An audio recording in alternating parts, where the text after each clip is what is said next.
evening, ladies and gentlemen. My name is Megan Smit. I am 15 years old, and I thought it was my destiny. When referring to the word destiny, we most often refer to it in the context of a predetermined course of events chosen by a higher power. In the story Romeo and Juliet, the main character, broken-hearted, love-forsaken Romeo, blames all of his misdeeds, faults, and misfortunes on one group of concepts: fate, destiny, and fortune. Romeo blames the actions he has taken, the choices he has made, and the position he now finds himself in as a result of these choices on the fact that he is fortune's fool. In reality, however, it is not fortune that led Romeo to his death, but perhaps the ignorance of his choices that led him to his destiny.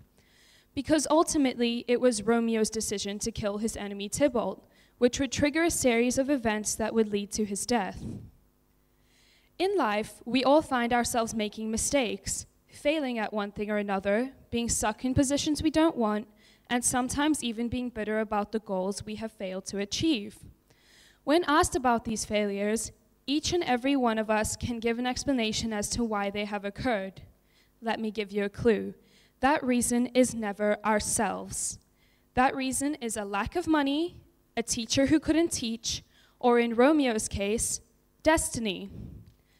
Most human beings, including myself, are very quick to jump to the conclusion that when we encounter a bad situation, it was destiny's fault.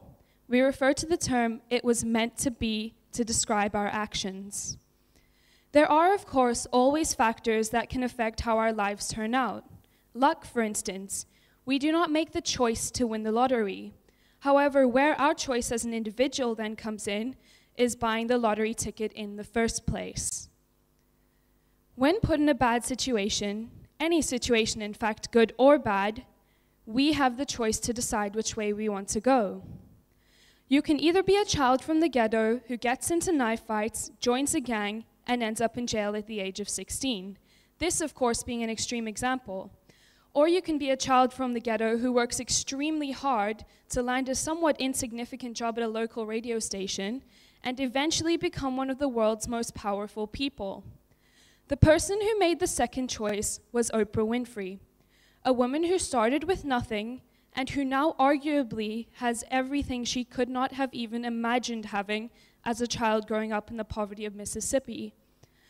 Oprah chose to choose her destiny instead of letting her destiny choose her. Rosa Parks was an African-American woman who, during a time of segregation in the United States, chose to sit in the white person section of a bus. Destiny did not make Rosa Parks say, "No, I won't sit at the back of the bus." Rosa Parks chose to say it.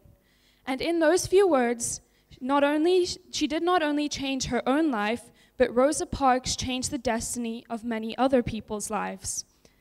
If she had not made that decision, we might still find ourselves in a world of segregation. In fact, we might not have even been given the opportunity to express our opinions at an event such as TEDx. When next referring to the term destiny, I have the hope that you will use it not as a light excuse to cover up a failure, but instead use it when referring to your future goals. Use it when describing the choices you make. Don't refer to it as a predetermined course of events chosen by a higher power, but instead refer to it as a predetermined course of events chosen by you. You make the choice, you choose the way. I will now leave you with a quote by Anthony Robbins, a man who has helped many people to make decisions that would change their destinies for the better. It is in your moments of decision that your destiny is shaped. My name is Megan Smit, and I know my destiny. Do you know yours?